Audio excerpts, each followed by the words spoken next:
Morning Show. Jovem Pan Morning Show. Jovem Pan Morning Show. Oferecimento Lojas 100. Liquidação sensacional é nas Lojas 100. Bom dia, minha excelência. Uma ótima quinta-feira. E para quem está aqui em São Paulo junto com a gente, um feliz aniversário para essa cidade maravilhosa. A gente chama São Paulo 470 anos. Hoje tem festa, mas tem também vários motivos para a gente poder discutir sobre o futuro da capital paulista. Olha só o que a gente vai falar no programa de hoje. A gente vai falar de eleição, a gente vai falar de segurança, de moradores em situação de rua, tudo junto, misturado, para buscar entender os próximos desafios da maior cidade da América Latina. E é claro que o Bruno Pinheiro vai falar pra gente também o que está acontecendo lá na operação da Polícia Federal. Gente, o bicho tá pegando em Brasília. Eles estão investigando uma organização criminosa que se instalou na Agência Brasileira de Inteligência, mais conhecida por todos nós como a ABIN, com o intuito, inclusive, de monitorar ilegalmente várias autoridades públicas. E no nosso sofá, a gente vai receber hoje o professor Frederico Afonso, professor de Direitos Humanos e mestre em Ciências Policiais da Segurança Pública e da Ordem Pública, e também o delegado Palumbo, deputado federal eleito por São Paulo, que estava na Bahia, absolutamente tranquilo, e agora voltou a trabalhar. Finalmente, né, Palumbo? Filho de Deus também, né? Tudo bom, Palumbão? A gente adora. Sempre uma honra. Nelsinho, bom dia pra você. Maninho Ferreira, Julião Luci também já conectado. E olha, gente, já vamos começar falando dessa história aqui de São Paulo, porque de manhã teve entrevista coletiva. O governador de São Paulo, Tarcísio de Freitas, e o prefeito, Ricardo Nunes, participaram juntos de várias atividades logo pela manhã na comemoração dos 470 anos da cidade de São Paulo. Quem tem mais informações pra gente do que eles disseram é a nossa Beatriz Manfredini. Eu não sei onde você está, Bia. Você pode me dizer, meu amor, se você estiver me ouvindo, é claro. Mas como eu acho que ela não está me ouvindo, é assim. Vamos verificar o que disse quem primeiro, Fê, o governador ou o prefeito? Vamos colocar então a primeira sonora para ver o que o prefeito Ricardo Nunes falou em relação ao aniversário dos 470 anos dessa cidade.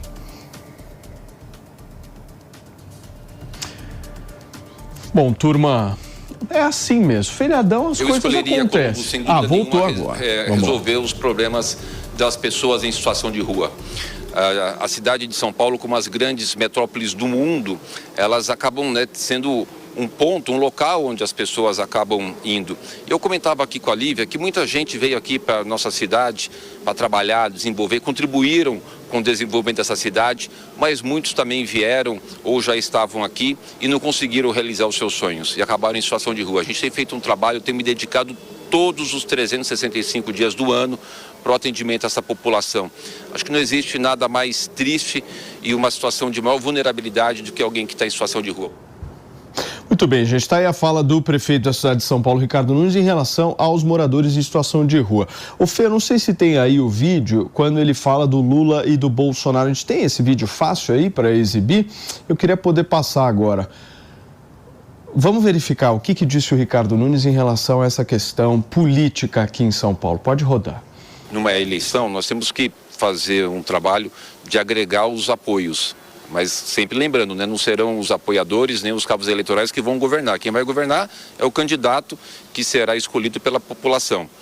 Agora, com relação à fala do presidente Lula, com todo respeito, é o presidente do nosso país, mas aqui não é ringue, aqui a gente está para disputar aqui uma eleição onde a população vai definir o que é melhor para ela. Quem é que vai cuidar da parte da educação, da mobilidade, da infraestrutura, o enfrentamento às enchentes, enfim, tantas questões que a gente tem que tratar aqui no nosso dia a dia. E a eleição será disputada entre os candidatos, não serão nenhum cabo eleitoral. O presidente não vai ser o prefeito, né? Como é que a eleição vai ser entre ele? Ele não é candidato a prefeito, foi eleito presidente. Turma, eu pedi para exibir esse trecho agora, porque esse trecho é muito simbólico, né? Tá muito estampada a estratégia do Ricardo Nunes de fugir da polarização, né, Maninho? Exatamente. O presidente Lula tenta nacionalizar a disputa, como analisamos ontem.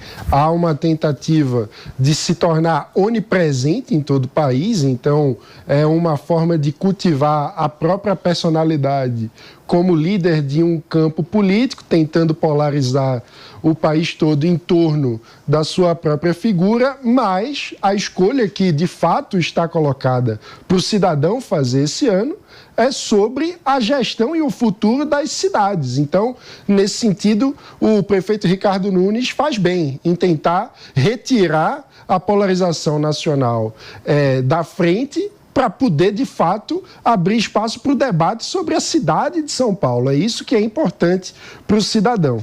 Ô, Nelsinho, essa estratégia funciona?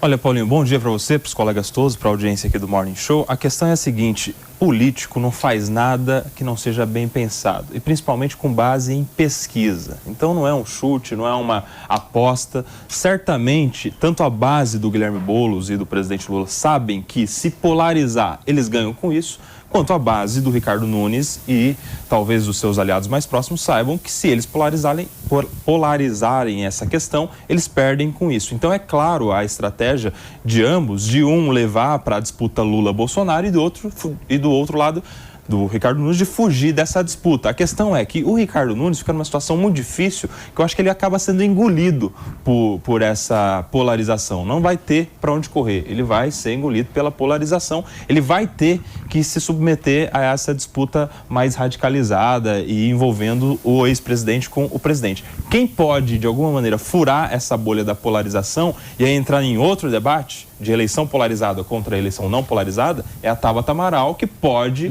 furar essa bolha se ela não entrar nessa disputa. Se ela não ficar falando bem nem mal, nem do Lula, nem do Bolsonaro. Vai ser um cenário interessante para a gente acompanhar. Deixa eu ouvir um pouco a Ju sobre essas falas do prefeito. Ju, qual que é a tua impressão? Eu concordo com o Nelsinho.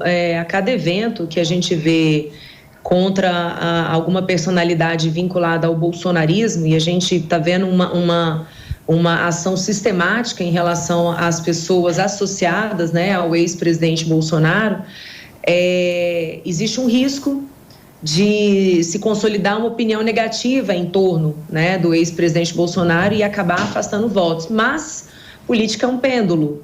Nós ainda temos alguns meses até a eleição, alguns reveses ainda podem acontecer. O que a gente sabe é que hoje Ricardo Nunes ele vai ter o apoio do presidente Bolsonaro, na linha inclusive de já ter desidratado a caminhada de Ricardo Salles, e ele pode, a depender do momento, da ocasião, utilizar isso de uma forma mais transparente ou não, né?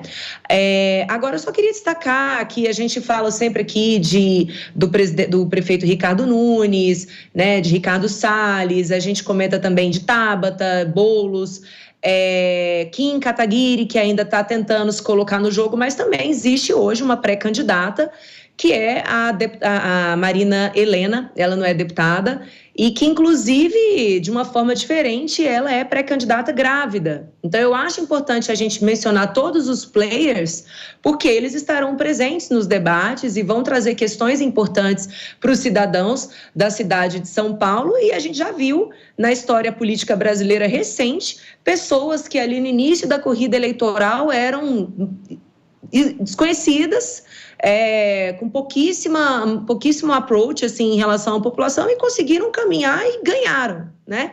Então, eu acho importante a gente destacar isso, que já tem uma candidatura, uma pré-candidatura que está posta, que não corre risco de o partido recuar, e que é uma mulher e que se coloca como pré-candidata grávida, o que é bastante louvável, na minha opinião. Agora, por que a Júlia Lucy também não fala do candidato do PCO?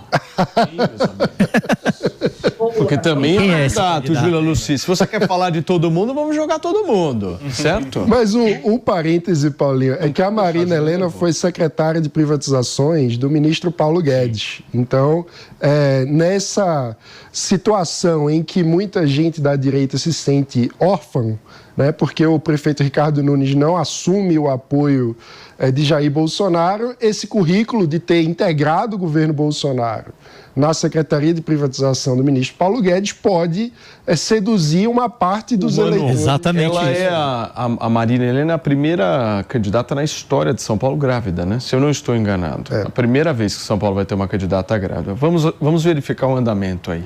Deixa eu só, antes de passar para o Palumbo aqui, para o Frederico, voltar na Beatriz Manfred Manfredini, porque ela está agora me ouvindo conectada e ela participou das cerimônias agora há pouco aqui na capital paulista, junto com Tarcísio e Ricardo Nunes. O que você traz de novidade pra gente, Bia? Agora ouço, Paulo, bom dia para vocês aí no Morning Show. Olha, eles já participaram de uma missa simbólica na Catedral da Sé. Antes disso ainda, aconteceu um ato cívico no pátio do colégio. Aí o governador Tarcísio de Freitas não participou, enviou o vice Felício Ramute, mas o prefeito Ricardo Nunes esteve por lá. E eles continuam nessa agenda dos 470 anos de São Paulo. Neste momento eu falo aqui da Praça das Artes. Daqui a uma meia hora mais ou menos, começa um evento conjunto entre Tarcísio de Freitas e Ricardo Nunes, o 5º evento conjunto desse mês, desde que Tarcísio anunciou o apoio oficial a Ricardo Nunes na eleição, importante dizer. E nesse evento de hoje, eles vão anunciar uma série de medidas para a revitalização do centro, que é um tema importante, tanto para a eleição desse ano, quanto para os dois. Desde o ano passado, eles já estão tentando bater nessa tecla da revitalização do centro, um tema que é lido como importante para a população. Eu consegui antecipar alguns anúncios que devem ser feitos. Por exemplo, o governador de São Paulo, ele vai assinar um decreto que torna a região aqui central da capital paulista como um distrito turístico. Além disso, ele deve liberar 100 milhões de reais em créditos para empreendedores do centro de São Paulo. Ele deve lançar também o edital de arquitetura, o concurso para escolher um escritório de arquitetura, para ver quem vai desenhar a nova sede do governo, a nova sede administrativa do governo de São Paulo, que Tarcísio quer colocar aqui no centro, na região de Campos Elíseos. Do lado do prefeito de São Paulo, Ricardo Nunes, também teremos alguns anúncios, como, por exemplo, um chamamento para que empresas venham se instalar aqui no centro. Tem uma empresa de telemarketing já interessada, pelo que eu apurei, justamente para ajudar nesse processo de revitalização. E ele também vai regulamentar o desconto de 40% do IPTU para os comerciantes que ficam aqui na região desse triângulo central. Esses serão alguns dos anúncios, então, que vão ser feitos daqui a pouquinho aqui no Palácio das Artes. Depois disso, o prefeito segue uma agenda desses 470 anos, participa de um almoço na Catedral da Sé e também depois tem mais um evento no Mercado Municipal, que hoje completa 91 anos, é aniversário do Mercadão. Também já o governador de São Paulo, ele termina as agendas comemorativas por aqui, e o que eu apurei é que tem uma probabilidade bastante grande dele fazer um sobrevoo junto com a Defesa Civil em Santos, ali no litoral sul, aqui no litoral sul, melhor dizendo, de São Paulo. A Baixada Santista e o litoral norte sofrem muito com as chuvas desde ontem, né? Desde quarta-feira, e hoje Santos continua sendo castigado. Tem volume bastante grande de chuva por ali, gente desabrigada, então o governador deve fazer um sobrevoo com a Defesa Civil por lá, depois desse evento aqui na região central. Paulo. Muito bem, Bia. Obrigado, minha amiga, pelas suas informações aí. A Bia acompanhando tudo desde o início do dia. Professor, na primeira fala que a gente exibiu aqui, o Ricardo Nunes fala de solução para moradores em situação de rua, fala de Cracolândia e tal. Do ponto de vista prático, é possível acreditar num tipo de proposta dessa que de alguma forma vá resolver o problema dos moradores em situação de rua de São Paulo? Bom, vamos lá. Bom dia, parabéns para a nossa cidade, sou paulistano, sou filho do centro, vi a Cracolândia nascer. Infelizmente, quando eu falo vi nascer literalmente, eu estudei no único colégio, no Liceu Coração de Jesus, da primeira série ao terceiro colegial, nos Campos Elíseos. E em julho de 1989, eu ainda então no segundo colegial, começa os adolescentes ali ao redor do próprio colégio, cheirando cola. Alguma portaria dificultou a aquisição de cola, passou para benzina, e aí as pedras chegaram e chegamos então a 2024 nesse sentido. Portanto, faz muitos anos que todo governante, a cada 4 anos ou a cada 2 anos, no estadual e no municipal, tenta enfrentar essa questão. É uma questão de enfrentamento de saúde, é uma questão de enfrentamento, tá o doutor Palumbo aqui ao meu lado, de polícia também. Não é um enfrentamento fácil, para falar primeiro da situação do drogadito, desse que está naquela região. Então eu, como vivi a Praça Princesa Isabel, onde jogávamos futebol, vôlei ali, e hoje, né, você vê a situação em que está. Então é um desafio há muitos e muitos mandatos. A população em situação de rua, você tem um acréscimo muito forte pós-pandemia, é uma luta. muitos vão por livre vontade, né? Quando você entrevista essas pessoas, já fiz essa pesquisa de campo, muitas pessoas estão. Agora, as medidas governamentais, as medidas públicas, elas começam sempre no município, Paulo, sempre. Então, tem que partir, sim, do prefeito. E só pegando o gancho da primeira fala da polarização, quem vai ser o vice do Ricardo Nunes é que vai dosar o quanto dessa polarização. Se o ex-presidente Jair Bolsonaro conseguir emplacar o Coronel Melo Araújo, a polarização aumenta. Se não conseguir, a polarização diminui, mas sair da polarização, o Ricardo Nunes não vai conseguir. Quero te ouvir, Palumbo. Olha, o Ricardo Nunes, ele não é um homem de guerra, não tem um espírito beligerante. Ele é calmo, ele é tranquilo, só que isso preocupa. Porque o bolsonarista não aceita que se fique em cima do muro. Ou você é de direita ou você não é. É claro que o Ricardo Nunes, ele quer pegar votos do centro e daquela esquerda que não é extremista. Mas se ele continuar assim, ele vai tomar pedrada dos dois lados, porque ele está em cima do muro. Ele não se declara bolsonarista, não se declara de direita, ele fala que ele é povo e ele fica ali em cima do muro. Então eu concordo muito com o que o Nelson Kobayashi falou. Ele vai apanhar e vai apanhar muito, porque o outro lado, o Boulos, vai querer a polarização. E o que preocupa também é num debate. Se ele ficar dessa forma apática, ele vai ser engolido pelo Boulos, pelo Kim Kataguiri e por outros que lá estão.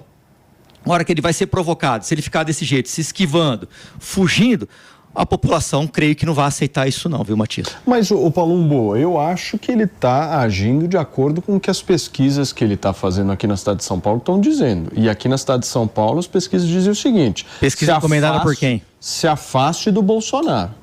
É isso que as pesquisas estão falando. Encomendada por quem, né? E eu acho que muita gente... Eu não acredito muito em pesquisa, não. Mas eu acho que muita gente está de saco cheio do achômetro da água de coco da Bahia. Eu acredito em você sair na rua aí sem 400 puxa-saco atrás de você e ver qual que é a sua popularidade. Ô, Palumbo, isso é papo, meu. A gente viu esse papo no ano passado, no 2022. É verdade, as pesquisas, geralmente, quem encomenda vai ter uma tendência. Se você fizer uma pesquisa no centro, vai dar o quê? Vai dar Boulos. Na área central. Não, mas dar Boulos. Uma pesquisa na cidade não é feita só no centro. Não, eu sei, mas você pode tendencionar. Eu falei isso até na sexta passada. Eu posso escolher onde eu quero fazer a pesquisa. Exatamente. Quem está pagando? Eu faço uma pesquisa macro, onde eu estou melhor. Eu já sei que eu estou melhor na Zona Sul. Agora eu faço uma pesquisa naquele recorte só na Zona Sul. Isso não é uma amostragem profissional. Qual campanha política vai fazer uma pesquisa... Para se enganar. Para se enganar, eu não consigo... Não, pera um pouquinho. As pessoas gostam de votar. Uma coisa talvez seja você divulgar essa pesquisa para o público. Palumbo falou uma questão que é verdade. Agora, ninguém gosta de votar no derrotado. Exatamente, Coronel. É exatamente ninguém gosta. Todo mundo gosta de votar quem está em Mas que derrotado? Eu não entendi. Não sai uma pesquisa. Em último. O cara que está em Ricardo Nunes está em último? Não, estou dizendo isso. Eu estou dizendo que... Vocês estão me deixando confuso. Eu concordo com o Coronel. O Coronel falou o seguinte, a população não gosta de votar em quem está lá em último. Ele fala, não vou votar nesse perdedor, eu não vou votar naquele ciclano. Eu vou te fazer... Eu discordo completamente do que você está falando. João Dória, em 2016, começou a largada em março de 2016. Sabe quanto o João Dória tinha? 2%. Como é que a população não gosta de votar em quem está atrás? Isso aí não existe. Campanha importa, né? Na campanha as coisas mudam. No interior, pega o interior, né? O estado de São Paulo é feito de 644 municípios longe da capital. Pega o interior. 3 dias antes da eleição, eles varrem as cidades com pesquisas fraudulentas, colocando todo mundo em primeiro lugar, põe fonte Ibope, fonte não sei o quê, fonte IBGE, fonte o Rio, fonte qualquer coisa. E todo mundo sai em primeiro. E aí cai perto do colégio eleitoral. Mas entenda o seguinte, nós estamos falando de pesquisas aqui diferentes. Essa pesquisa que você está falando é uma pesquisa eleitoral pública para que o eleitor, de alguma forma, seja... Essas pesquisas deveriam divulgar quem é que está pagando. Seja levado a uma direção. Quem pagou essas pesquisas? Esta pesquisa que nós estamos trazendo aqui são informações internas das campanhas, tanto do Boulos quanto do Ricardo. Todos eles encomendam, né? Essas pesquisas não estão sendo divulgadas e nem é do interesse dos candidatos divulgarem. A pesquisa que determina a estratégia não é essa pública que a gente vê no jornal, apesar de algumas delas coincidirem com os resultados das pesquisas internas. Mas as pesquisas internas são aquelas que são encomendadas nem pelo político, mas pelo estrategista, pelo articulista político, para saber que estratégia adotar. Então é importante fazer essa primeira separação. E segundo, além das pesquisas, a gente tem os resultados das últimas eleições. O Lula ganhou na capital. Exato. O Haddad ganhou na capital. O Boulos foi extremamente bem votado na capital. Então, se a gente pegar o recall, a gente também consegue entender melhor como pensa o Eu acho que é por isso que o próprio Ricardo Nunes ele não quer se vincular diretamente a Bolsonaro, porque sabe que a rejeição dele é alta. Exato. Mas a do Boulos também é altíssima. Exato. O Boulos ultrapassa todos os candidatos que estão aí no páreo. Aí. Eu acho que o Boulos bateu o teto, uma pesquisa hoje, ou uma eleição hoje, será que novamente o Lula ganharia na capital? Será que o Boulos ganharia dessa forma? Você tem um ano, né, passado já do início do mandato, e você tem uma série de pessoas que se arrependeram, né? Ou não, né? Porque você tem também o eleitor que votou no Bolsonaro e está aprovando o Lula, né? Hoje, cerca de 25% do eleitorado do Bolsonaro está dando uma aprovação regular e superior para o Lula. São dados das últimas pesquisas. E eu diria que uma boa parte da população está de saco cheio da polarização. Deseja realmente discutir a cidade. Então, não acho que seja um fato dado da natureza de que essa eleição é sobre Lula e Bolsonaro, não. Turma, é o desejo do Lula. Vamos falar um pouquinho do Mercadão de São Paulo, porque é feriado. Aqui tem festa e também tem momento, como a gente está falando aqui, que os futuros candidatos estão saindo às ruas para o corpo a corpo. A gente vai falar sobre esses dois assuntos com o nosso Marcelo Matos, que está lá no Mercadão de São Paulo, está comemorando aí o aniversário. E o Matos vai comer bem hoje, né, Matinhos? Muito bom dia, Paulo, e a todos que nos acompanham aqui na Jovem Pan. Exatamente, parabéns São Paulo, né, que recebeu tantos imigrantes, migrantes e pessoas de todo o Brasil, de fora do país, e sempre acolhedora e sempre gerando muitos empregos e também sonhos, realizações. Então, parabéns para São Paulo. Eu mesmo não nasci em São Paulo e trabalho há quase 30 anos aqui na capital paulista. Como você falou, hoje é dia de tradição, então, 470 anos, e nós teremos aqui, tudo é superlativo em São Paulo. Então o bolo também tem que ser superlativo, porque o Mercadão hoje da Cantareira, que é um ponto tradicional também, turístico, gastronômico de São Paulo, completa 91 anos. E nós vamos conversar justamente aqui agora, vou pedir para o Carlos Henrique nos mostrar aqui, o chefe Ricardo Magalhães. Então, um bolo à altura de São Paulo, mais de 500 quilos. Em que fase nós estamos aí desse bolo? Bom dia ao senhor. Bom dia, parabéns à cidade de São Paulo, parabéns ao Mercadão, que fazem aniversário hoje. A gente está na fase de acabamento. Leva mais uma hora, uma equipe grande de profissionais, todos dedicados aqui para fazer o melhor para a cidade de São Paulo e para o Mercadão nesse aniversário. Expectativa então, Paulo, que o prefeito compareça por volta das 3 horas, a finalização agora, e ele, portanto, então vai aqui na cerimônia que nós teremos balões aqui que estão posicionados também para a comemoração dos 470 anos de São Paulo. Qual que é a dificuldade de fazer um bolo aí de mais de 500 quilos? Eu observo muitas pessoas trabalhando, evidentemente, né? É uma missão para muitos, mas qual que é a dificuldade para acertar o ponto? Essa parte aqui, o detalhe, né, Paulo, é que é o mapa da cidade de São Paulo, está sendo reproduzido aqui, portanto, queria que o senhor falasse então dessa dificuldade. Exatamente, a dificuldade é a dedicação de fazer o capricho do mapa. O mapa da cidade de São Paulo, pouca gente conhece, mas ele tem uma característica bem interessante das regiões, e a gente tem que fazer o bolo no formato, então a gente usa cortes do pão de ló até ficar no formato. Essa é a maior dificuldade. É um projeto arquitetônico e a execução é uma engenharia e envolve muita gente. Então, qual o bolo que o senhor fez hoje, então? Hoje o bolo é de pão de ló, creme, com recheio de frutas vermelhas e coco, e a cobertura com manga, cereja, uva e ameixa. Um bolo com as frutas melhores do Mercadão. Muito obrigado. Obrigado e bom dia e parabéns à cidade de São Paulo. Exatamente, né, Paulo? Então eu vou pegar um pedaço para você, pode ficar tranquilo, levarei aí, portanto, para... Oi. Deixa eu pedir para o nosso cinegrafista mostrar o bolo. Mostra o bolo aí pra gente, porque deu fome aqui disso. Mostra o bolo pra gente, só para eu dar uma olhada como é que é esse negócio. Carlos Henrique vai mostrar pra gente. Dá um câmera close pra gente, por favor, na fase, Matos. Portanto, aí. Para você que está no rádio, nos ouvindo apenas, a gente está vendo um bolo assim maravilhoso, gigantesco, exatamente com o mapa da cidade de São Paulo. Tem fruta, tem chocolate, tem creme, chantilly. Mano Ferreira já está aqui salivando ao meu lado. Idem. Não, Paulo Lobo, você está de regime. Eu não esquecerei de vocês, viu, Paulo? O que foi, Matos? Não esquecerei de vocês. Irei pegar as fatias que vocês precisam, estão aí agora. Ô Matos, deixa eu te fazer uma pergunta. O Boulos e a Tabata vão passar por aí também, claro, ou não, hein? O Boulos vai perder o Paulo, Boulos, a gente sabe né? também que hoje é dia de festa, evidentemente, né? Mas também é uma festa que começa também uma festa política, porque no aniversário de São Paulo, os principais pré-candidatos, evidentemente, vão se utilizar dessa data do 25 de janeiro para as suas agendas. O prefeito já desde cedo lá no centro, então está hora marcada aqui às 3 horas, para, portanto, ele abrir aqui a degustação do bolo, que será pública, inclusive, né? A partir das 3 horas, então, nós teremos então aqui uma fila, evidentemente, e o bolo será cortado e o prefeito vai participar dessa cerimônia. O prefeito no centro, no pátio do colégio, a Beatriz Manfredini acompanhando de perto o prefeito, e eu também vou acompanhar de perto aqui o pré-candidato do PSOL, juntamente com uma chapa no PT, com Marta Suplicy, Guilherme Boulos, que vai fazer, portanto, aqui a sua visita ao mercado da Cantareira. A Tabata Amaral ainda não confirmou se virá ou não, mas ela tem um compromisso na sua residência, na Zona Sul de São Paulo, na Vila Missionário, portanto, um almoço com a família.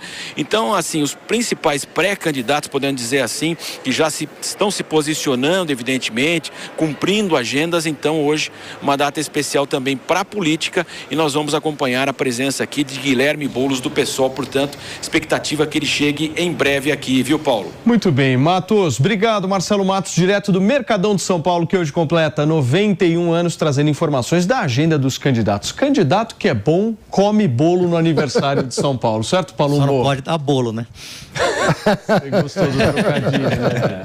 Gente, vamos para a polêmica aqui, porque a gente trouxe aqui o professor Federico, o delegado Palumbo, para a gente poder discutir a criação do GAECO Nacional. Eu vou fazer o seguinte, para você que está no rádio, uma rápida pausa, a gente já volta com essa discussão. São 10 horas e 27 minutos.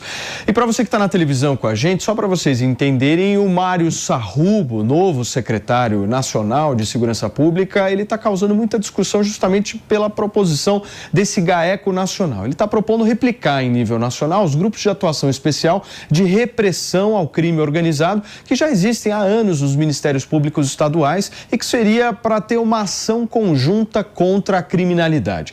O chefe do Ministério Público de São Paulo, o Sarrubo, foi escolhido para comandar essa Secretaria Nacional de Segurança Pública pelo futuro ministro da Justiça, Ricardo Lewandowski, que vai assumir a pasta agora no primeiro dia de fevereiro. Por que essa polêmica toda, gente? Porque nem todo mundo acredita que essa é a melhor saída. E eu quero ouvir de quem entende. Em primeiro lugar, de vocês dois. Professor, começa você. Vamos lá, como eu falei, inclusive aqui a semana passada, a indicação do Dr. Mário Sarrubo automaticamente traz aquele condão de 3 décadas do PSDB aqui no estado de São Paulo, que promotor de justiça entende de segurança pública. Não é algo automático, pode até ser o caso, não é algo automático. Segundo, o Brasil com essa dimensão continental, né? Você pegar um case de sucesso no estado de São Paulo não significa que ele vai funcionar na Bahia, no Maranhão, automaticamente, né? Isso é uma lição básica de teoria geral do Estado, o saudoso Dalmo Dallari fala isso na sua obra mais clássica, não pode pegar uma fórmula automaticamente e colocar do outro lado sem que haja sempre o quê? Um planejamento e um estudo a respeito, né? Nem tomou posse de fato e já trouxe aí de sabores, né? Deixo a questão até da Associação dos Delegados para o doutor Palumbo falar. Eu vejo isso como uma afronta jurídica numa série de questões, né? Que devem ser discutidas. Insisto, a questão ela tem que ser menos midiática e mais prática, né? Não é porque deu certo ou dá certo em algumas posições em São Paulo, como a gente falava, né? A gente não vai trazer a pesquisa aqui que não funciona, né? Tem uma série de questões também que não dão certo, que óbvio não são divulgadas. Então, eu torço pela excelente gestão. Não vejo como uma boa escolha. É um Ministério da Justiça cuja pasta 90% é da segurança pública, né? O secretário executivo, que é um ministro adjunto, é um jurista, é braço direito, então já também não é alguém da área de segurança pública. Então esse rótulo pega o GAECO e vira um GAECO nacional. Não é assim, né? Isso deveria esperar meses sentado à cadeira para entender de fato a dinâmica, a pasta, a dimensão do que ele vai enfrentar. Ô Palumbo, você é contra o GAECO Nacional? Sou contra, começou mal, começou errado, começou falando besteira e fazendo lambança, querendo fazer lambança. Não cabe ao Ministério Público, não cabe na estrutura do Ministério da Justiça uma atitude como essa. Está desprestigiando todas as polícias, a Polícia Civil, a Polícia Militar. O Ministério da Justiça não foi feito para isso, não tem que criar um grupo disso. E eu concordo com o coronel, não é porque é promotor que entende de segurança pública. Aliás, nesse país aqui, todo mundo entende de segurança pública, né? Até ter o primeiro tiroteio. Aí saem correndo, se escondem debaixo de qualquer carro, de uma árvore e ligam para a polícia. É assim que funciona neste país. Então começou muito mal, deu uma declaração falando essas besteiras. O que ele vai fazer agora é provavelmente tirar os policiais civis que estão lotados lá no Ministério da Justiça, delegados, oficiais, policiais civis, militares, e vai querer colocar promotor como se fosse os salvadores da pátria. E não é bem assim. Não é bem assim mesmo. Entendeu? Tem que ter responsabilização na tudo que a gente fala, do que a gente faz. O coronel deve ter visto isso também. Eu cansei de ver policiais sendo denunciados injustamente por promotores de justiças de gabinete que não sabem o que é uma rua. E um deles falou para mim assim, mas Palumbo, é só se defender. Não, não é só se defender. Quando você denuncia injustamente um policial, você acaba com a vida dele, você acaba com o psicológico dele, ele tem que se matar de fazer bico para pagar advogado. Esse processo demora 5, 10, 15 anos, fica rolando lá, você desmotiva esses policiais, depois esse policial é absolvido, não acontece absolutamente nada, e o promotor fica lá como se nada tivesse acontecido, não tem responsabilização nenhuma. Então, criar um GAECO em nível nacional é uma aberração jurídica, não existe respaldo jurídico, não existe na lei, e isso é um absurdo, sou totalmente contra e vou falar onde tiver que falar. Muito bem. Gente, olha só, são 10 horas e 32 minutos. Para você que chegou agora através do rádio, a gente está repercutindo aqui no Morning uma proposta do Mário Sarrubo, novo secretário, futuro novo secretário de Segurança Pública do Ministério da Justiça, da criação de um GAECO Nacional. Agora, eu não sei vocês, mas vocês dois manjam muito de segurança pública. Mas eu não sei se é todo mundo que manja. Eu queria fazer um pedido para vocês. O que faz o GAECO? Do ponto de vista simples, o que é GAECO? Só para as pessoas poderem entender, ô Palumbo. É um grupo de atuação especial contra o crime organizado, mas que depende do inquérito policial e depende do trabalho da polícia, muitas das vezes que ele acaba encaminhando. Ele está ligado à Polícia Civil. Pode estar ligado, eles também fazem uma investigação lá, que é o PIC, que também não tem respaldo nenhum na lei, isso aí que foi criado da cabeça deles, criaram isso daí, passando por cima. Eu sou a favor de cada instituição fazer o seu trabalho. Fazer o seu trabalho. O deles é denunciar, eles são parte. Então é um órgão investigativo, basicamente. Não deveria ser. Fazer uma analogia com as polícias. Você tem a polícia territorial e as polícias especializadas. Perfeito, professor. O GAECO é um órgão especializado dentro do próprio Ministério Público. Então, vamos dizer assim, com arroz com feijão é tocado pelas promotorias dentro das suas comarcas, dentro das suas cidades. E você tem esse órgão especializado. Trabalha muito com divisões especiais da Polícia Civil, trabalha muito com os BAEPs e a tropa de choque da Polícia Militar, trabalha muito com a inteligência das duas polícias. Perfeito. Então é por isso que é diferente. Ô Manu, pelo que eu te conheço, você discorda um pouco dos dois, né? Tem um grupo... A gente sabe que o crime organizado está cada vez mais articulado no Brasil. A gente sabe que essa articulação rompe os limites territoriais dos estados, então o crime organizado é cada vez mais integrado, e eu vou até além, rompe muitas vezes até os limites territoriais do Brasil. Então, a gente precisa, inclusive, ter uma articulação transnacional, ou seja, ter articulação com a inteligência dos países vizinhos, porque as rotas de tráfico de drogas ou de armas ou de qualquer que seja o produto vendido pelo crime organizado são rotas internacionais. Então, o combate precisa de integração. Nesse sentido, me parece que um grupo especial de combate ao crime organizado tem pontos positivos no aumento dessa possibilidade de integração entre diferentes níveis. Outra proposta que também me parece interessante, que está na linha da criação do SUSP, que ocorreu no governo Temer, o SUSP, que é o Sistema Único de Segurança Pública, é a possível criação de uma espécie de Conselho Nacional das Polícias, para fazer com que as polícias todas elas tenham uma rotina de trocar informações entre as diferentes polícias, os diferentes níveis, enfim, dos diferentes estados. Ou seja, me parece que faz parte, sim, do escopo do Ministério da Justiça ter uma promoção da integração entre os diferentes níveis federativos para que a gente possa ter uma troca de informação.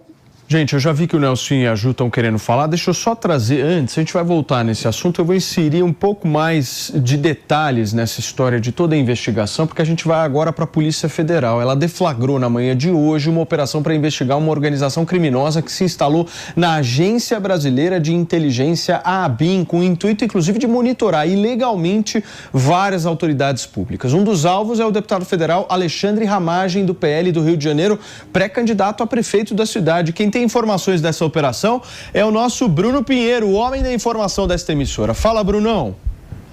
Ótimo, Paulo. Que bom falar contigo, com os nossos analistas também. Excelente semana. Essa operação iniciou logo cedo. Era por volta de 6:30 da manhã, quando agentes da Polícia Federal chegaram na Câmara dos Deputados. Um dia após a oposição se reunir justamente reclamando sobre essas operações da Polícia Federal. Ontem, o líder da oposição, o senador Rogério Marinho, também esteve no STF com o ministro Luiz Roberto Barroso, mas esta operação já havia sido autorizada pelo ministro Alexandre de Moraes. Então, após a visita, a operação aconteceu hoje nas primeiras horas do dia aqui na capital federal, em Minas Gerais, em Juiz de Fora, e também no Rio de Janeiro, endereços ligados a esses investigados. Alexandre Ramagem, que era chefe da agência de inteligência, de acordo com a investigação, ele acabou autorizando que várias autoridades e vários cidadãos que não tinham nenhum tipo de cargo fossem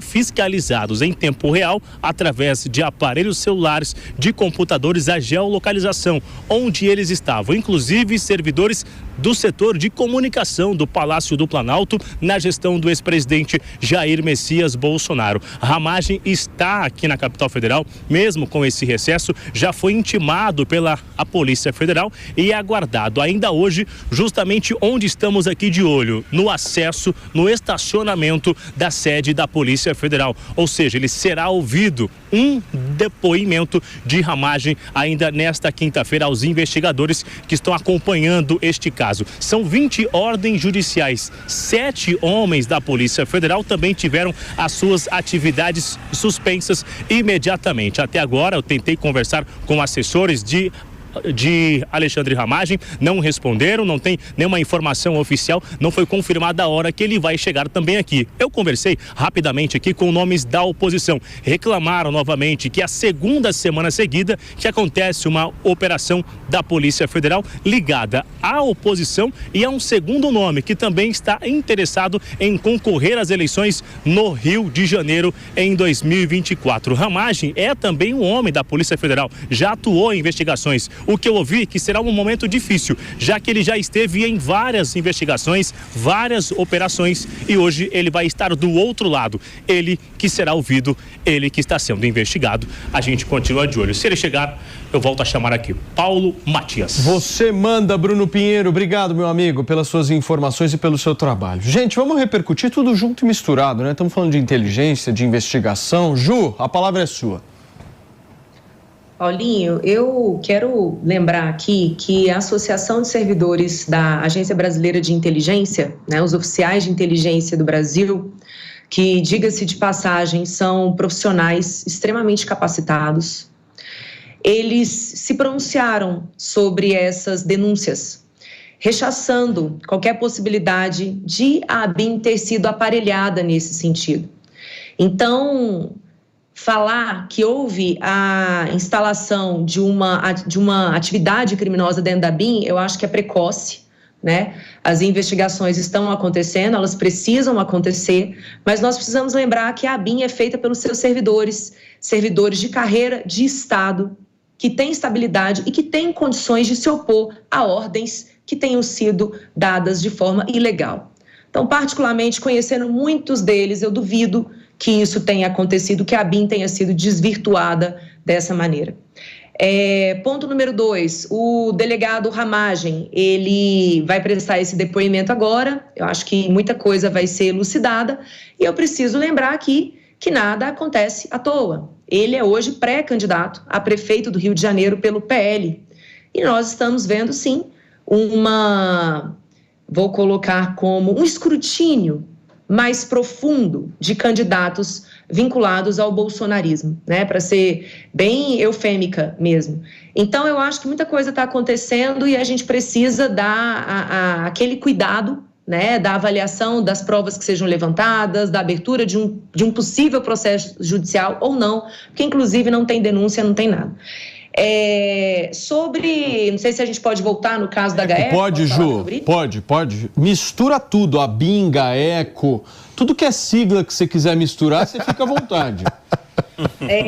Paulinho, é porque, assim, eu sou servidora pública federal desde os meus 18 anos e eu conheço bastante a administração pública federal e essas afirmações, assim, elas acabam até mexendo muito comigo porque eu sei da seriedade dos servidores. Então, a chance de um servidor ter se envolvido em algo desse tipo, de ter havido um suposto aparelhamento da BIM, é muito distante do que eu acompanho há muito tempo. Infelizmente, a gente não está vendo tanto esse cuidado já da polícia, dentro da Polícia Federal, órgão que inclusive também já foi servidor. Agora, sobre a fala do Mano, eu entendo a intenção que o Mano demonstrou na questão de a gente nacionalizar investigações e de a gente entender o Brasil como um país continental e extremamente complexo. Só que a gente precisa entender a estrutura, né, constitucional do posicionamento dos órgãos. E aí, quando a gente vê o Ministério Público, ele não faz parte nem do Executivo, nem do Judiciário. O Ministério Público é um órgão completamente independente e ele precisa ser independente porque ele tem funções extremamente importantes, como, por exemplo, de fiscalizar a atuação das polícias. Então, essa proposta que foi apresentada, né, ela fere de morte a independência do Ministério da Justiça, que é um órgão vinculado ao Executivo Nacional e que, portanto, se subordina ao chefe do Executivo Nacional, que é o Presidente da República. O Ministério da Justiça não pode passar a ter um outro chefe, que seria, no caso, o Ministério Público. Né? Então, não houve uma discussão dessa proposta, o novo secretário anunciado falou dessa proposta sem ter discutido com as pessoas que consubstanciam, materializam a segurança pública nacional, e não é à toa que associações de delegados federais já se posicionaram rechaçando também essa proposta. Então, o mínimo que a gente espera é que uma suposta boa intenção não seja motivo para desvirtuar a organização prevista na nossa Constituição Federal. Porque se há essa intenção de subordinar o Ministério da Justiça ao Ministério Público, então que seja feita uma emenda constitucional. É que eu acho que porque do jeito que está hoje não dá. Eu gostaria até de saber a opinião do professor aqui. Né? Se eu estou indo na linha correta, mas não há essa previsão. Está correta. Eu acho que isso que você falou, a Polícia Federal pode fazer. Então, eu acho que um ponto que precisa ser esclarecido pelo secretário é se ele está sendo literal nessa proposta ou se ele está fazendo uma espécie de metáfora, porque a gente sabe que o GAECO é um órgão que é respeitado pela população por resultados como, por exemplo, o desmonte de uma operação do PCC que desejava assassinar o senador Sérgio Moro e outras autoridades, como o presidente da Câmara, o presidente do Senado. Ou seja, se ele está falando sobre uma integração com a experiência adquirida pelo trabalho do GAECO, mas não necessariamente no molde jurídico do GAECO. Porque aí eu vou concordar que o Ministério Público é uma coisa, o Ministério da Justiça é outra, uma coisa não se aplica. Mas me parece que essa afirmação é muito mais marqueteira do que técnica, no sentido de demonstrar a intenção... Foi bem ruim, hein? Mas eu não acho... O tiro saiu pela culatra. Eu não sei se é marketing, porque assim, eu já ouvi neste programa várias vezes vocês reclamarem que o governo federal às vezes era omisso em relação à área da segurança pública. O que eu acho que o Sarrubo está tentando fazer é simplesmente passar a dizer o seguinte, olha, a gente quer participar desse processo. Aí eu não sei como é que vai ser a questão jurídica. Aí vai ter que ver. A Júlia matou. Mas que o governo federal precisa participar do processo, eu acho que precisa. E eu acho que o papel é muito mais de integração das forças que já existem do que de tentar substituir. Agora, uma informação, Maninho, importante de trazer para vocês é que o Andrei Rodrigues, chefe da Polícia Federal, vai continuar à frente da instituição depois da saída do Flávio Dino. O atual diretor-geral da corporação aceitou, sim, o convite de Ricardo Lewandowski, que decidiu mantê-lo no cargo quando ele assumir oficialmente o Ministério da Justiça já na próxima semana, dia 1º de fevereiro. Expectativa, inclusive, para essa cerimônia que deve ter muito simbolismo por aí. Nelsinho, você tinha pedido também. Paulinho, em relação a essa ideia de nacionalizar o GAECO, é importante deixar claro que há cerca de 15, 20 anos atrás, no universo jurídico, se discutia o poder ou não de investigação do Ministério Público. Por quê? Porque a Constituição diz que a Polícia Judiciária cabe à Polícia Civil, ou seja, a Polícia Civil, no âmbito dos estados, né, a Polícia Federal em âmbito de crimes federais, deve ser o órgão que investiga. Então, o Ministério Público pode investigar? Pela Constituição, teoricamente, não. Mas se chegou a um entendimento no Judiciário, e hoje isso é pacífico, de que sim, o Ministério Público pode investigar. E o GAECO é um braço de investigação do Ministério Público de São Paulo. Ou seja, o que se faz no GAECO, se investiga, se pratica operações e ali há meio que um departamento de inteligência contra crimes organizados. A preocupação, aqui acho que geral dos colegas, é: será que a gente vai ter um órgão investigatório no Ministério da Justiça? Porque se a gente tiver um órgão que investiga no Ministério da Justiça, a gente está falando que o governo vai investigar. Isso é perigoso, porque quando o governo, o Poder Executivo, está investigando de uma maneira tão próxima com um ministro, com um ministério, que é diferente da Polícia Federal, que é uma instituição independente, claro, dentro do sistema mais distante do poder político de um presidente, quando o governo executivo, quando o governo executivo investiga, talvez a investigação para os próximos seja mais branda e para os opositores seja mais rígida. E isso é perigoso em estados democráticos. Tem que ter as instituições preservadas. Então, se a investigação do GAECO de São Paulo for ser nacionalizada, que seja, por exemplo, no Ministério Público Federal, porque no estado de São Paulo não é no Poder Executivo, é no Ministério Público. Então, investigação do Ministério Público, se entendeu que é possível, beleza. Contra crimes organizados pelo GAECO, beleza. Então vai se investigar crimes organizados a nível nacional, que faça-se um GAECO no Ministério Público Federal. Mas aí quem vai mandar nele vai ser o ministro da Justiça? Não, aí seria Como é que vai ser isso? Porque a Júlia falou, não cabe isso. No Ministério Público Federal seria o Procurador-Geral, com toda a independência. É justamente agora, só para concluir, tem outros dois pontos que eu acho que depois dá para a gente discutir aqui, que são também tão preocupantes, que é a criação de um Conselho Nacional de Polícias. Eu vejo com ressalvas, acho que seria importante se esse conselho servir para troca de ideias, para ser um órgão consultivo das polícias, ou seja, para as polícias participarem das decisões do Ministério da Justiça, escutar quem está na ponta da linha e de todo o Brasil. Integração. Exato. Integração. E aí um ponto muito polêmico, que seria a criação de uma Corregedoria Nacional de Polícias. Isso é perigoso, porque a Corregedoria Nacional, em âmbito federal, investigar policiais dos estados é uma interferência direta no Pacto Federativo. As polícias dos estados têm as suas corregedorias e é nesse âmbito que isso deve acontecer. Professor.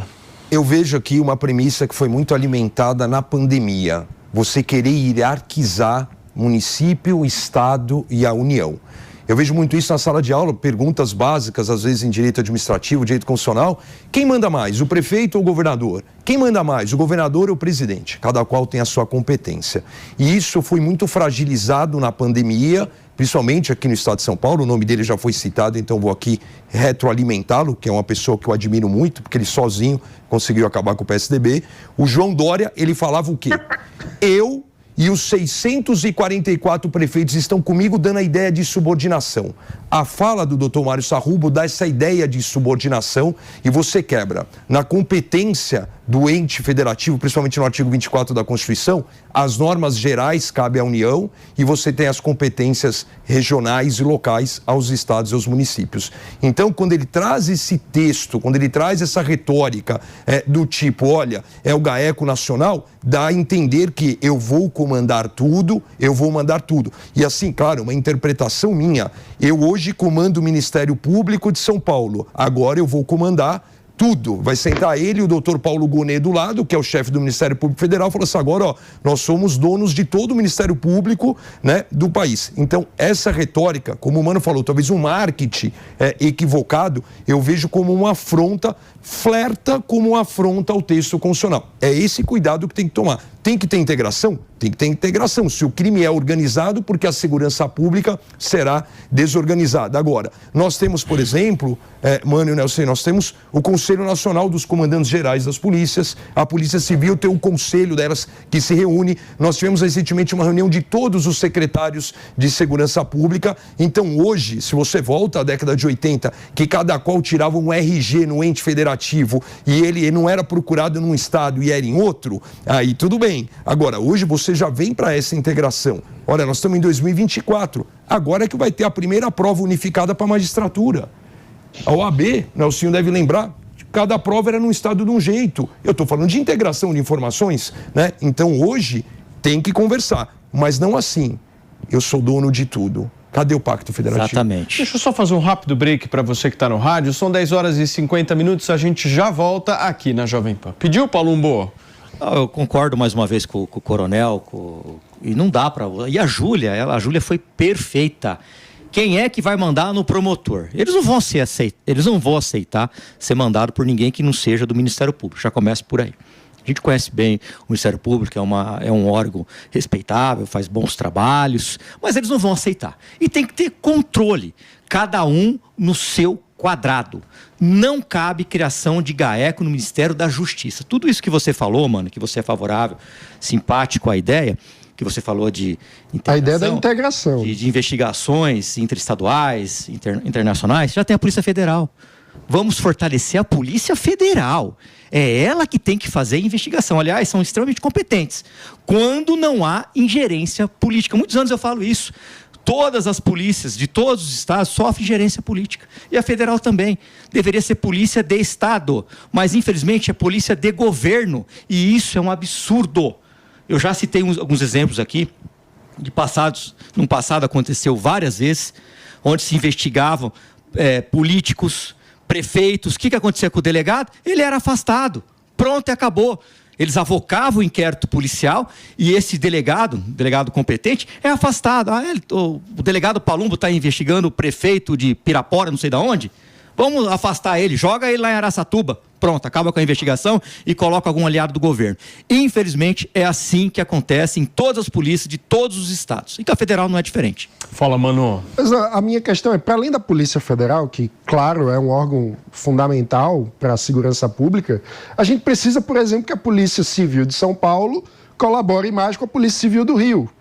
Perfeito. Então, o ponto é como criar um aumento dessa sinergia. Porque o bandido, ele não pode ficar com a vida mais fácil se ele cruzam a fronteira e saem de um estado para o outro. Então, a gente precisa fazer com que os órgãos da segurança pública funcionem como um sistema mais integrado, que o Estado brasileiro seja capaz de ter mais organização do que o crime organizado. E isso passa pelo aumento da integração dos trabalhos de inteligência. Mas, Mano, eu não sei se você viu a manifestação do Ministério da Justiça sobre a criação desse conselho. Parece que a finalidade é muito mais criar a regra para depois punir, por isso que já criou o conselho e a corregedoria junto. Completo. Eles vão perseguir os policiais. Até porque eles falam, a gente tem que criar um conselho que crie regras, que seja mandatório, esse é o termo. Ou seja, tá parecendo que o Ministério quer criar regras para cuidar das polícias dos estados. Isso é perigoso. Isso é, como disse o professor aqui, é um afronte ao Pacto Federativo, à independência dos estados. Não seria melhor criar um ministério só de segurança pública? Já foi muito discutido isso, né? Enfim, mas eles optaram por não, né? Pelo Ministério da Justiça ficar junto com a segurança pública. Isso foi cogitado agora no final de 2023, em especial com a saída do Flávio Dino. Se cogitava até do Capelli ficar como esse ministro de Segurança Pública, até em gratidão a toda a sua atuação como interventor na Segurança Pública do Distrito Federal, enfim. Mas o governo preferiu manter, até para ser um ministério mais robusto e ser mais atrativo ao Lewandowski, que estava ali decidindo se iria aceitar ou não. Eu acho que isso ficou na manga, Paulinho. Ficou na manga para uma próxima reforma ministerial para, de repente, em algum momento, seria positivo? ter que acomodar mais alguém. É positivo você diferenciar a Justiça de Segurança Pública? Neste momento em que a segurança pública virou uma pauta nacional e todo mundo fala muito disso, até pelo sentimento de insegurança, aparentemente sim. Aparentemente seria importante ter um Ministério de Segurança Pública com um especialista em segurança pública na área. Porque, com todo respeito a todos os magistrados, a carreira de juiz do ministro Lewandowski e de todos os promotores de justiça, quem tem de segurança pública é quem trabalha com segurança pública. Não é quem estuda direito processual, direito material. Fala, professor, você pediu?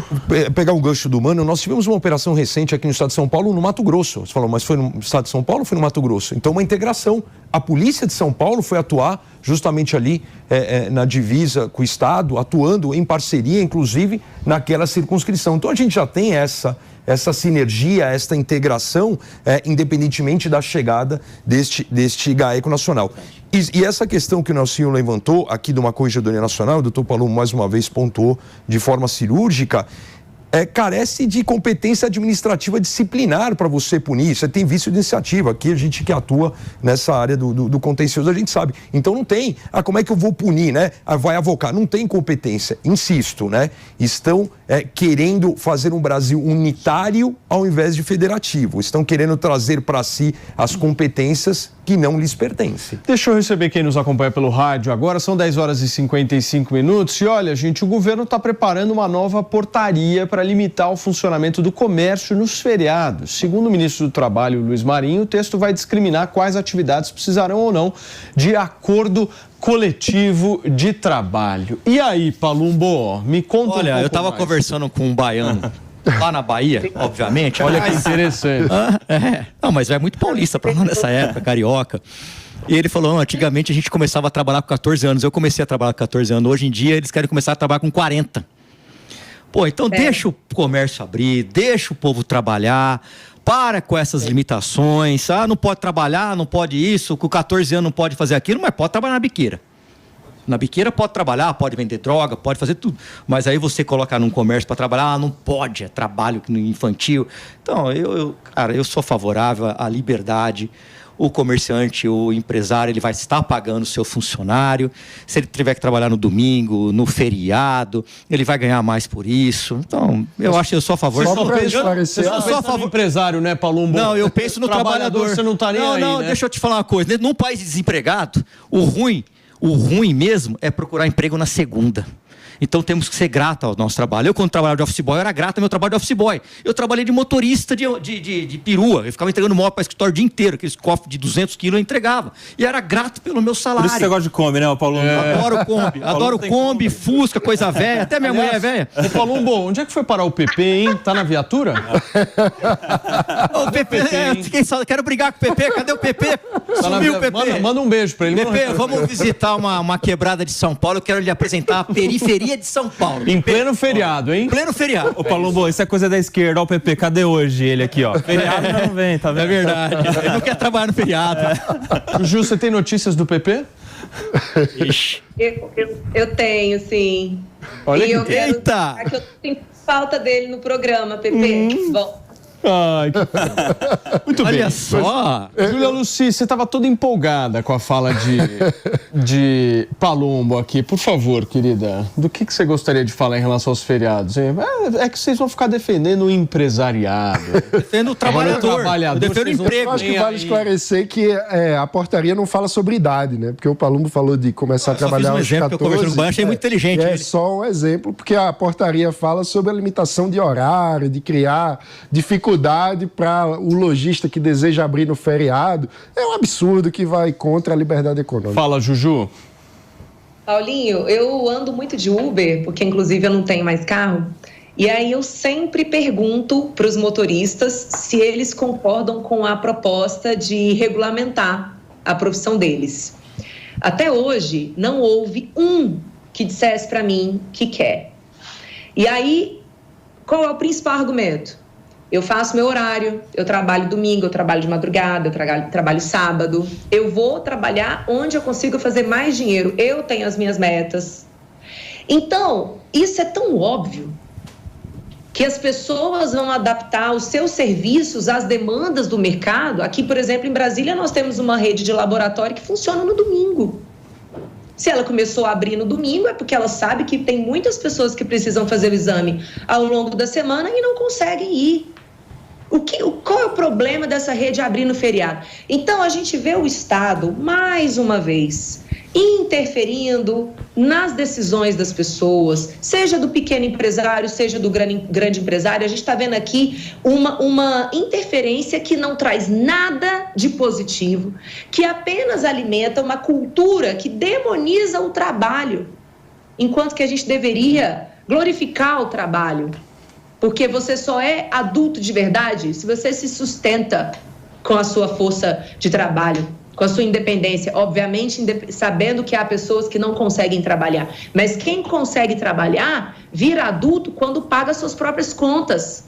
Essa é a cultura que a gente deveria incutir na cabeça dos nossos filhos. Eu faço isso com a minha filha. Ela trabalha o tempo inteiro.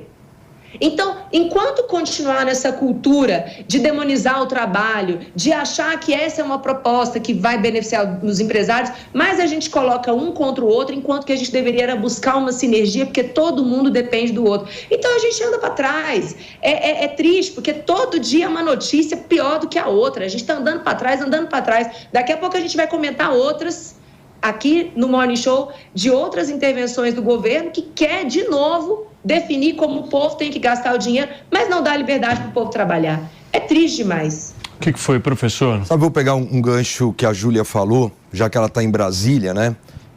Em cursinho preparatório para concurso, para o exame de ordem, estou na sala de aula há 25 anos, e você tem aula de manhã, à tarde, à noite, sábado e domingo, se tiver edital publicado. E aí em Brasília vou chamar de cidade, né? A capital federal, foi o primeiro local no Brasil, quando eles trouxeram o modelo, isso já tem mais de 10 anos, o cursinho de madrugada.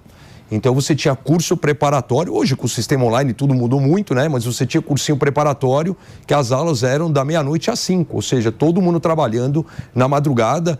E quando você limita, né, num país que é pobre, muito desigual, né? Tudo que a pessoa ela quer é um emprego para tudo girar. Então não importa a categoria, ele quer um emprego, de preferência, claro, formal, dentro das normas que a CLT e a Constituição determina, mas eu acredito que você limitar esse estado policialesco, essa interferência cada vez maior, isso é muito ruim na liberdade de escolha, né? O maior bem da humanidade é a vida e depois da vida são as grandes liberdades. Então, eu também sou completamente contra essa portaria que limita essa questão aí nos feriados e outros horários, enfim. Ô, Maninho, você sabe que na ausência do PP em algumas situações, eu tento de alguma forma fazer um contraponto, mas eu não estou conseguindo.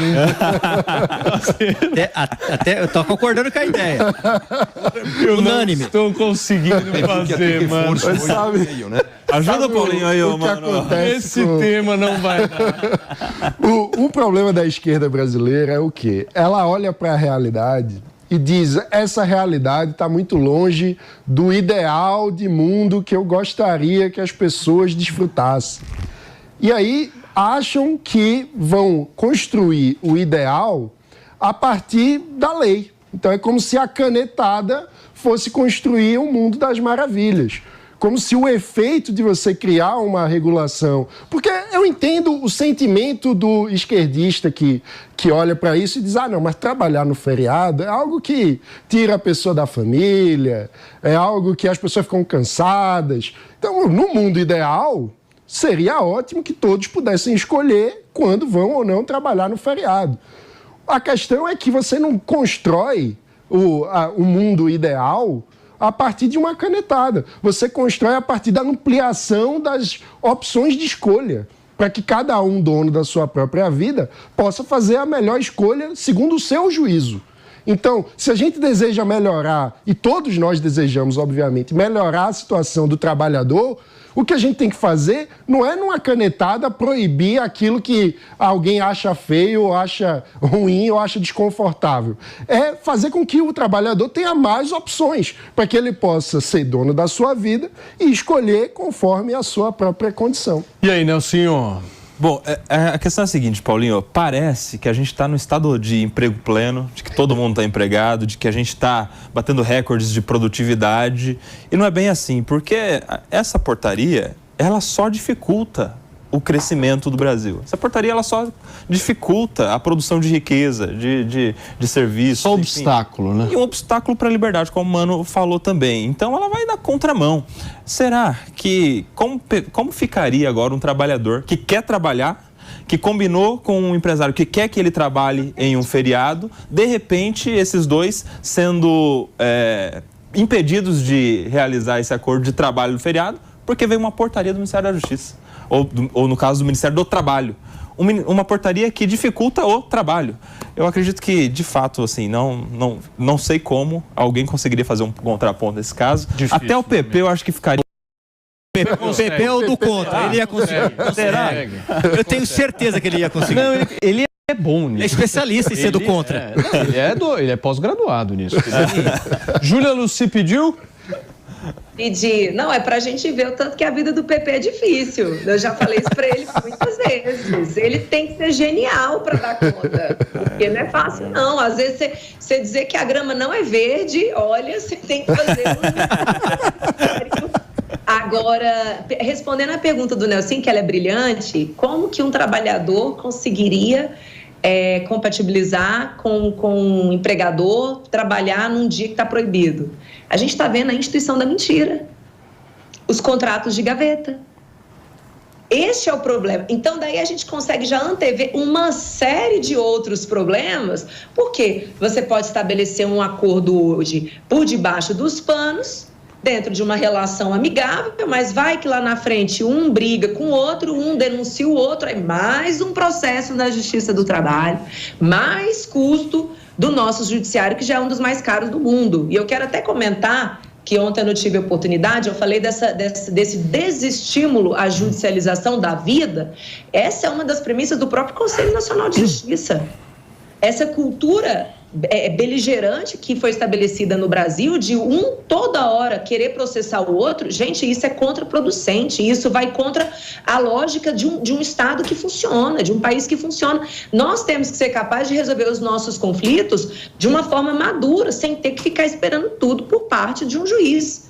Então, eu imagino que se essa portaria for para frente, não apenas uma série de mentiras serão criadas e lá na frente uma pessoa vai denunciar a outra, enfim, o caos está instalado mais uma vez. Muito bem, gente, são 11h06. O nosso Fabrício Netsky, ele tem vários personagens ao longo da programação, né, Mano Ferreira? De manhã, um cara mais sério, tal, aquela coisa, mas chega no Morning Show e... Já tira a gravata. Tira a gravata e fica desse jeito que ele está aparecendo aqui agora. Tudo bem, Fafá? Liberou geral, né, Seja muito bem-vindo. Eu quero que você traga pra gente as últimas informações das eleições americanas. Vamos fazer aquele nosso giro gostoso internacional.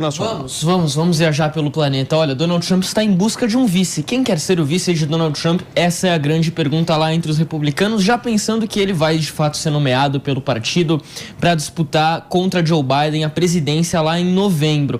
Ele tem ligado para aliados, doadores da campanha, pedindo a opinião deles, até algo pouco usual, né? A gente pensa em Donald Trump ali sempre como um líder absoluto, agora ele está ligando, pedindo opinião ali dos seus companheiros, para saber quem seria um nome bom para integrar essa chapa que vai disputar a Casa Branca.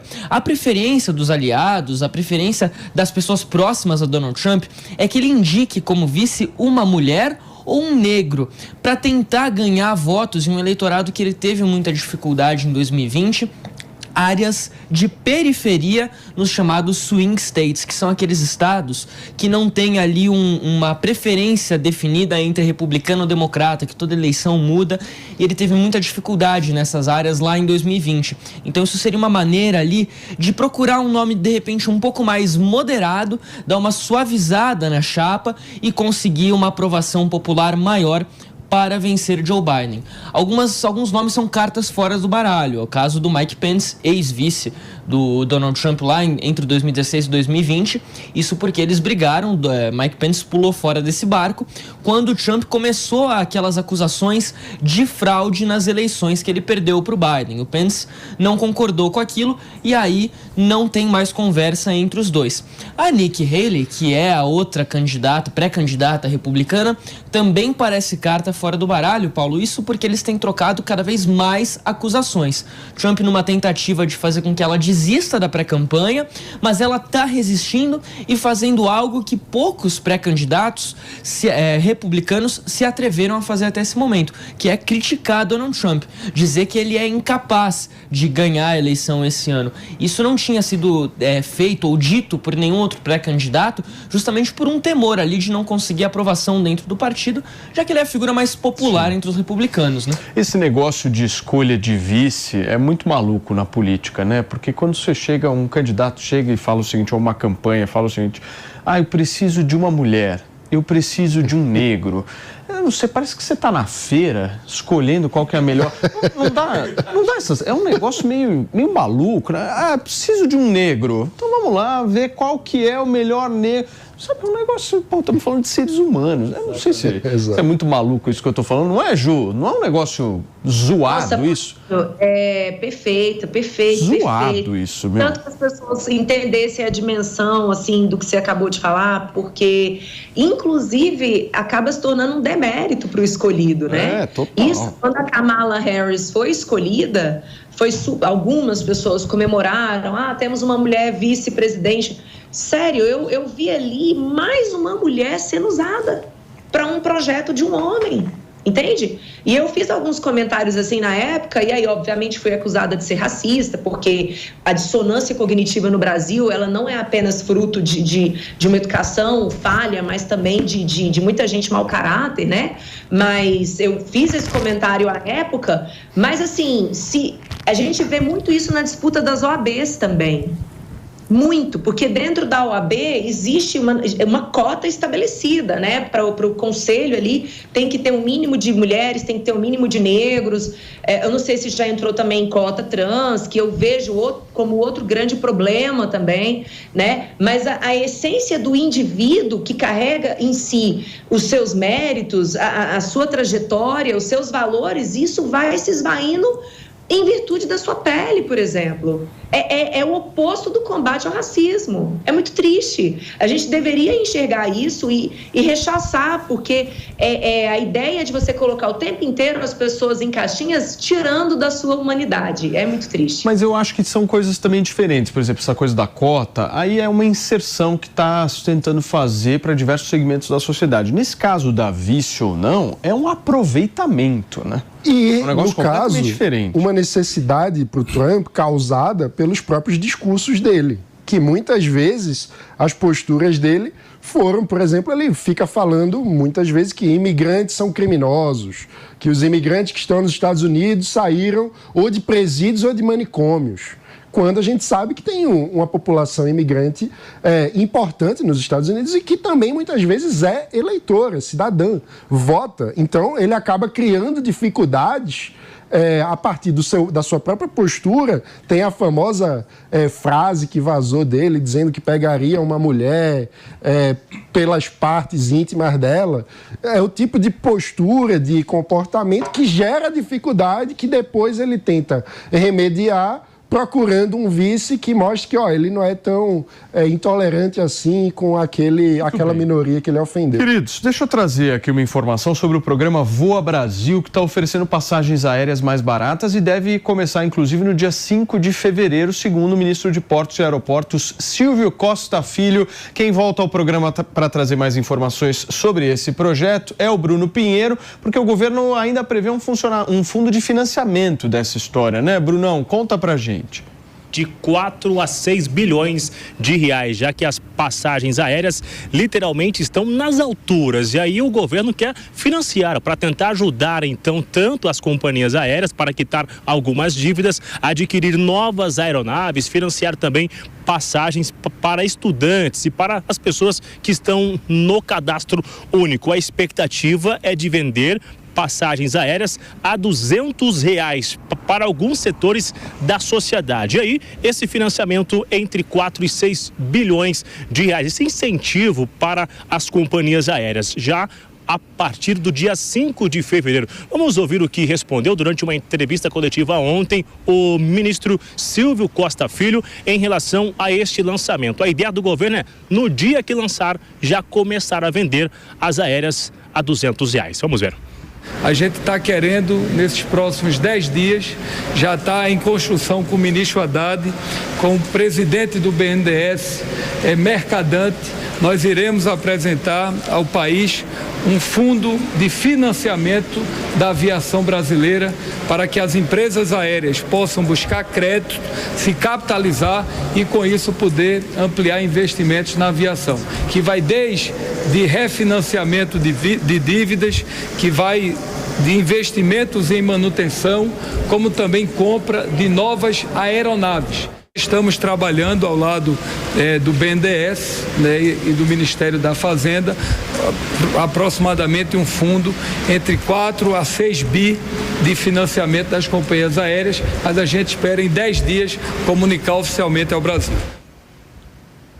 Esse é um lançamento de muita expectativa que está sendo já negociado e agora aparentemente vai sair em 5 de fevereiro. Viajar, a gente sabe que é muito bom.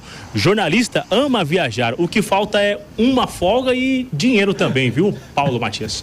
Obrigado, Brunão. Um abraço para você, meu amigo. Olha, gente, passagem aérea tá cara, hein? No Brasil, então, vai pagar uns 3 contos para ir pro Rio de Janeiro, Palumbo. Que nem você pagou para ir para Salvador. Não, isso aí é a minha mulher que toma conta das minhas contas. Eu nem sei quanto ela pagou, mas ela pichincha pra caramba, ela pesquisa pra caramba. Eu sou pau mandato. Minha mulher diz até o que eu vou comer. Olha que interessante. Pois é. Você já viu? Agora, como é que a gente reduz o preço da passagem aérea do ponto de vista mais inteligente? Não é tirando dinheiro do mais pobre para dar para a companhia aérea, como o governo quer fazer. É um absurdo. O governo que dizia que seria o governo de colocar o pobre no orçamento, está colocando no orçamento empresário, industrial e agora companhia aérea. É surreal. O que nós precisamos para baixar o preço da passagem é aumentar a competitividade do setor aéreo brasileiro. É acabar, por exemplo, com a proibição de que empresas de capital estrangeiro atuem em território nacional. A gente tem um monopólio, uma proteção de mercado, tem 3 empresas que dominam 90% do mercado aéreo doméstico no Brasil, porque nós proibimos a concorrência internacional de entrar no país. Nós proibimos empresas low cost. É surreal que, diante de uma situação em que a gente está protegendo 3 empresas e dizendo, vocês aqui têm o direito de lucrar sozinhas, a gente ainda vai tirar dinheiro do cidadão brasileiro mais pobre que paga imposto e injetar nessas empresas. É isso que está acontecendo. É isso, professor? Cabe lembrar de VASP, Varig, Transbrasil. Cabe lembrar que na aviação o que é mais caro é o combustível. Então eu não sei de fato qual é a participação hoje de fornecimento de combustível para a aviação por meio da Petrobras.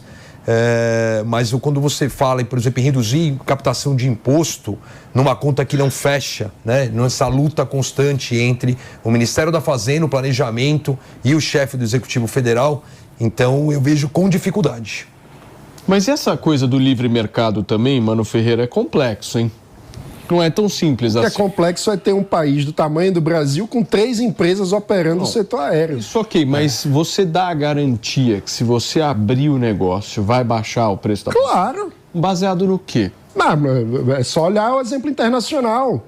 Por que um país como o Brasil, que tem tanta demanda por voos, só tem 3 empresas?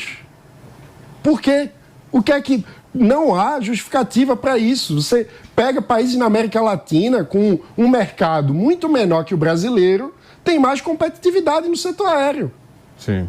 Então, a única coisa que explica esse domínio, esse monopólio de 3 empresas com 90% do mercado doméstico é a proteção estatal a essas 3 empresas. Isso é uma coisa também, né, mano, que talvez dificulte, que é o fato de, não sei se por que previsão legal, a maioria dos aeroportos são geridos pelo poder público também. Então a gente tem uma falta de incentivo para a iniciativa privada começar a dar estrutura, por exemplo, criação de aeroportos e de explorar mais a atividade dos voos no Brasil. Talvez a gente poderia ter um bom passo aí, criando estrutura para ter mais empresas interessadas, mais concorrência. Isso poderia resolver a questão. 1 minuto para você, Ju.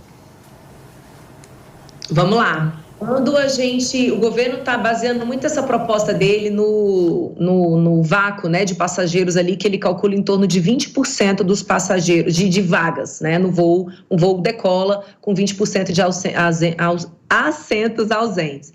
Mas vamos lá, hoje o principal componente do custo da passagem é o combustível. E quanto menos peso na aeronave você tem, portanto menos pessoas, né, na aeronave a torna mais leve, você também tem um consumo menor de combustível. Então, essa tentativa do governo de preencher esses assentos vagos, eu queria ver a conta matemática que ele fez para dizer que os R$200 vai ser suficiente para cobrir o custo. Eu não sei se R$200 banca o peso do passageiro com a mala dele. Eu não sei de onde que ele tirou esse número. Não houve nem apresentação de nenhum cálculo até agora. Não é o mesmo exemplo, por exemplo, de um padeiro que fecha o dia com 20 pães na padaria dele ociosos e aí o governo poderia chegar e propor comprar esses pães e distribuir para os mais pobres. Não é o mesmo exemplo, porque esse padeiro já gastou o gás para fazer esses pães. Quando o avião decola com menos passageiros, ele consome menos combustível, que é o principal componente dessa matriz de preços. Então, eu não sei como se sustenta um programa desse, não sei, inclusive, se as companhias são obrigadas a participar desse programa, porque me parece que ele é matematicamente, a conta não fecha, Sim. né? Fora isso também, nós temos uma questão no Brasil que é a diferença de ICMS entre os estados. Então, o óleo diesel no estado de São Paulo não é o mesmo preço que na Bahia, por exemplo. Então, é por isso que tem algumas companhias que acabam optando por não oferecer certos voos. Então, talvez agora, na reforma tributária, se houver unificação de ICMS, a gente poderia ver uma certa uniformidade aí na disposição das companhias em oferecerem os voos. Agora, para finalizar, Paulinho... Rapidinho, Ju. Baixar imposto. Porque aí o querosene fica mais barato e aí é possível a companhia aérea diminuir o custo e repassar para o cliente. Baixa Muito bem. imposto. Gente, são 11h21. Deixa eu me despedir aqui dos nossos dois convidados hoje. Professor Frederico Afonso, mais uma vez aqui com a gente. Obrigado, viu, Coronel? Um abração para o senhor. Delegado Palumbo. Sempre às ordens, mas tem que trazer o PP para dar uma tretinha aqui, pô. Você é diferente da Bahia, mais leve. Bronzeado. Terra de Todos os Santos. É um palumbo cool, certo? Dá uma palumbada. Sim, dá uma palumbada. Ó, a gente vai para um rápido intervalo comercial e na volta a gente vai repercutir a polêmica da Barbie, hein? Eu quero ouvir a opinião de Júlia Lucy sobre isso, porque o povo tá bravo que o Ken foi indicado para o Oscar e a Barbie não. Eu já volto com essa história para vocês e vocês não saiam daí. Confiram agora o Giro de Notícias aqui da Jovem Pan. Delegado Andrei Rodrigues aceita convite de Lewandowski para continuar à frente da Polícia Federal. Oficialização era considerada protocolar pelo Palácio do Planalto. O governo prepara fundo de R$6 bilhões em socorro às companhias aéreas. Segundo o ministro